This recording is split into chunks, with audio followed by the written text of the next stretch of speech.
જો દોસ્તો આ બેન કહે છે નિખિલા, ત્યારે સાહેબને કહે છે આ મીટર કાપી લો, બિલ નથી ભરાયું। ત્યારે એનો સાહેબ ત્યારે વાયર કાપવા લાગે છે મીટરનો। ત્યારે છોકરી કહે છે આ તમે મીટર કેમ કાપો છો? ત્યારે બેન કહે છે આ છોકરીને પૂછી જોયો છે, આ તમારું મીટર છે, આ અત્યાર સુધી બિલ નથી ભરાવ્યું એટલા માટે આ બિલ કાપી રહીએ છીએ અમે। ત્યારે છોકરી કહે છે અત્યાર સુધી અમને બિલ કેમ નથી ભર્યું તમારે જાણવું? ત્યારે બેન કહે છે તારા મમ્મી પપ્પા નથી, તમારે મમ્મીને બોલાવો ને। ત્યારે છોકરી કહે છે ચાલ ને મમ્મી, બહાર કોઈ બોલાવે છે। ત્યારે બહાર આવીને પૂછી જાય તમે ભૈયા શું કરી રહ્યા, અમારા મીટરનો વાયર કેમ કાપી રહ્યા છો? ત્યારે વોચમેન કહે છે તમે છેલ્લા 4 મહિનાથી બિલ નથી ભર્યું એટલા માટે ઉપરથી ઓર્ડર આવ્યો છે અમારા ગવર્મેન્ટનો। ત્યારે વોચમેન કહે છે તમારું મીટર અમારે કાપી જ જવું પડશે।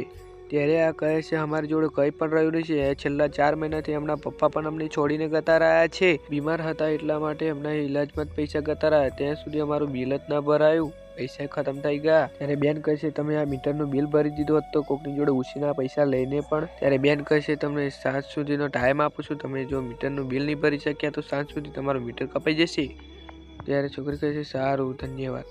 ત્યારે બંને જણા જતા રહેશે। ત્યારે છોકરી બોલે છે આપણે લાઇટ વગર નથી રહેવું પડશે, આટલા બધા પૈસા લાવીશું કઈ છે? ત્યારે છોકરી કહે છે મમ્મીને, ત્યારે મમ્મી આપણે કાકા જોડે મદદ માગી લઈએ, આપણે એમની જોડે પૈસા આપી છે। ત્યારે એની મમ્મી કહે છે હા બેટા ચાલે, એમની જોડે જ જઈએ, મદદ જરૂર કરશે આપણી। ત્યારે એના કાકાના ઘરે જઈને કહે છે અમારે ઘણી બધી પૈસાની જરૂર પડી, તમે આપશો? ત્યારે એના કાકા કહે છે તું બેટા રમવા બહાર જા। ત્યારે છોકરીને કહે તું સવારમાં પૈસા શું લેવા આવી છે, તું સવાર થઈને પૈસા લેવા આવતી રહેશે, તારા બાપનું જ છે બધું। ત્યારે સોરી કહીને એ બેન નીકળી જાય છે। ત્યારે ઉદાસ થઈને બહાર નીકળીને ઘરે જવા લાગે છે, ઉદાસ થઈને ખાટલામાં બેસી જાય છે।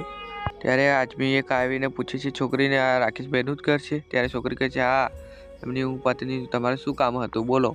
ત્યારે આ કહે છે તમારા પતિ આવ્યા નથી, ત્યારે તમારા પતિ એફડી કરાવી રાખી હતી, એમ કરતાં અઠવાડિયું થઈ ગયું ત્યાં સુધી પૈસા લેવા આવ્યા નથી। ત્યારે આ કહે છે આ તમને હું જાતે જ પૈસા આપવા આવ્યો છું।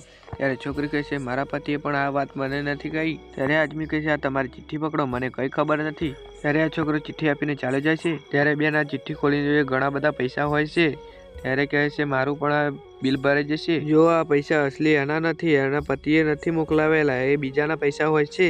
આગળ જોતા પહેલા હે અંબેમાં મારી વિડીયોને લાઈક કરીને ચેનલને સબસ્ક્રાઈબ કરીને એના ઘરમાં કોઈ ધનની કમી ન થવા દે, જય માતાજી જરૂરથી લખીને જજો। ત્યારે આ છોકરી લાઇટ બિલ વાળી કહે છે એની પર એસન કરી કોઈની પર શક ના જાય એટલા માટે પૈસા એવું કર્યું।